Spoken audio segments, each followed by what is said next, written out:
I am a Batman guy through and through, while I've never really instinctively been drawn to supes. Then James Gunn was named as the captain of this Superman ship, and I instantly became enticed and optimistic given his awesome track record within this genre, and outside of it. I'm just not yet familiar with that particular material. The Guardians of the Galaxy trilogy taught me that Gunn creates films containing a wonderful mix of heart and humor, all the while delivering stunningly shot visuals. I can constantly sense the effort and care put into each and every purposeful frame. Some time ago, a few Superman set photos surfaced, and I noticed that there was a group of online folks that were shockingly dissatisfied. Well, everyone is certainly entitled to their own opinion. For me personally, crudely captured set photos don't have an effect. They, of course, never have context, nor color grading, nor visual enhancements. I shan't go on. I even recall viewing some rather objectively silly-looking behind-the-scenes photos captured on the set of Guardians 3. Meanwhile, I bloody adore that picture and believe it to be Gunn's finest filmmaking achievement. Now, relatively recently, the Superman trailer was released, and I honestly dug it. I appreciated the simultaneously hopeful and dramatic tone. This premiere promo pays tribute to this iconic character's past, primarily via an alternate version of the classic John Williams theme, while being its own unique entity. And remember, this is a teaser, and we received precisely what I would want from one. I don't really know anything about the specificities of the plot, but I've been provided with a number of compelling shots and scenarios featuring characters that I'm intrigued to know more about. The trailer seems very sure of what it is, very singular as far as the vision is concerned. I never would have expected, prior to my viewing, to see a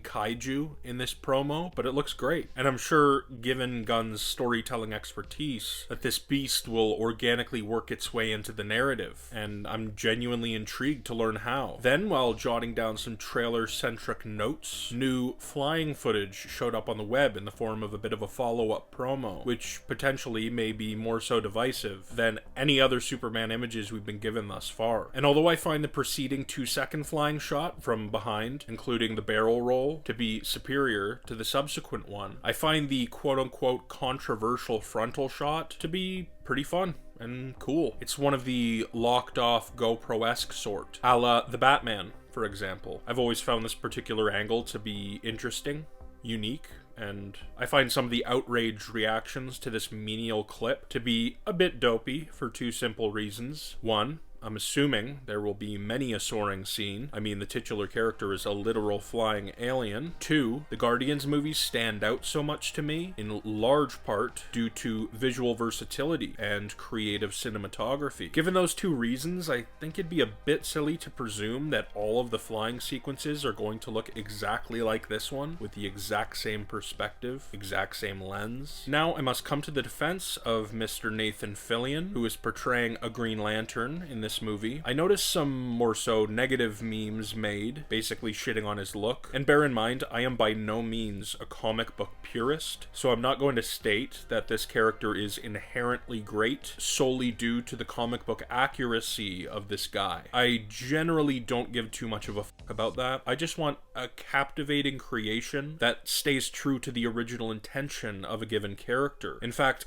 kind of funnily, folks' appalled reactions to this brief Guy Gardner material made me come to a potential realization, and this harkens back to some people's negative opinions on Will Poulter's Adam Warlock in Guardians 3. I think at this point in existence, when it comes to media adaptations of beloved comic heroes, certain diehards believe that goofiness or vulnerability makes a mockery of a given super being. He or she needs to be completely and utterly badass and cool as shit. Again, I just want an engrossing narrative featuring intriguing characters enduring personal emotional journeys. There's this weird futuristic aura within the Lantern's moments of teaser screen time, and I'm looking forward to the fun Fillion charisma I'm sure he'll bring. Would I be more excited if he had a rad hairdo and was more of a muscle man? Nope. Which leads me to the apparently controversial topic of nepotism, on which I have a pretty simple and clear view. If an individual, no matter who they are, does a great job portraying a given character, then I don't care if the actor is the director's clone. Not to mention the fact that when it comes to any veteran director, they've all developed simultaneously solid personal and professional relationships throughout their careers. thereby constantly employing their friends. And